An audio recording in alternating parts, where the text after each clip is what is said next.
भारत में कानून सबके लिए बराबर है, बशर्ते आपकी जेब खाली हो। अगर आपके पास करोड़ों की संपत्ति है, लैम्बोर्गिनी कार आप ड्राइव कर रहे हैं, पीछे बाउंसर्स की फौज है और आपका बाप अरबपति है, तो कानून आपके लिए रेड कारपेट बिछा देगा भाई। कानपुर का शिवम मिश्रा केस चीख चीख कर यही कह रहा, अगर रसूख बड़ा हो तो सलाखों की जो जेल है, जो लोहे की है, वो रबर की हो जाती है। हादसा होता है, लोग लहूलुहान होते हैं, लेकिन रईस उजादे के बाउंसर उसे ऐसे सुरक्षित कार से बाहर निकालते हैं जैसे कोई जंग जीत कर आया हो। कानपुर पुलिस जो एक आम आदमी को हेलमेट ना होने पर बीच रास्ते पर बेइज्जत कर देती है, वो इन साहब को दिल्ली तक जाकर ढूंढने की फुर्सत नहीं जुटा पाई। 4 दिन तक पुलिस शायद ये देख रही थी कि लैम्बोर्गिनी कार कितनी चमकदार होती है। हद तो तब हो गई जब पुलिस वाले मुजरिम को नहीं बल्कि उस हत्यारीन कार को भी वीवीआईपी ट्रीटमेंट दे रहे थे, कवर कर रहे थे, झांप रहे थे उसे। भाई मत देखो, इसकी चमक बहुत है। और उसके बाद पुलिस अधिकारी को सस्पेंड कर दिया गया। लेकिन पुलिस वाले को सस्पेंड करना तो सिर्फ एक पट्टी बांधना है, घाव यहां पर बहुत गहरा है। सवाल यह है कि क्या वीआईपी ट्रीटमेंट किसी आम रिक्शे वाले को मिलता?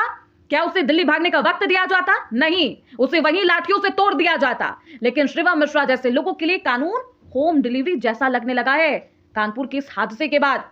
जब चाहो, जैसा चाहो, घर बैठे जमानत पालो। ये कानपुर की कहानी नहीं, ये उस सिस्टम की हकीकत है जहां पैसा बोलता है और इंसाफ खामोश हो जाता है। याद रखिए, अगली बार जब आप चलेंगे तो आपकी सुरक्षा इन तमाम मार्गों पर आपकी खुद की होगी। याद रखिएगा, अगली बार आप जब सड़क पर चल रहे हैं तो अपनी सुरक्षा खुद कर ले, क्योंकि अगर कोई लैम्बोर्गिनी आपको ठोक कर चली जाती है तो सिस्टम उसे गिरफ्तार करने नहीं बल्कि उसे बचाने के लिए रूट क्लियर करने आएगा।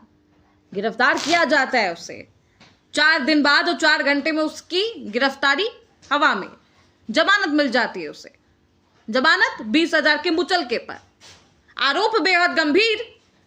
वकील का कहना है कि भाई ड्राइविंग सीट पर तो वो था ही नहीं, तो सीसीटीवी फुटेज जो आए उसका क्या किया जाए। फिर जो मोहन आया है, आपका नया नवेला ड्राइवर, जिसे कहा जा रहा है कि ये फर्जी हो सकता है, वो कह रहा है कि मैं ड्राइव कर रहा था। फिर शिवम मिश्रा उसमें क्यों दिख रहा है सीसीटीवी फुटेज में?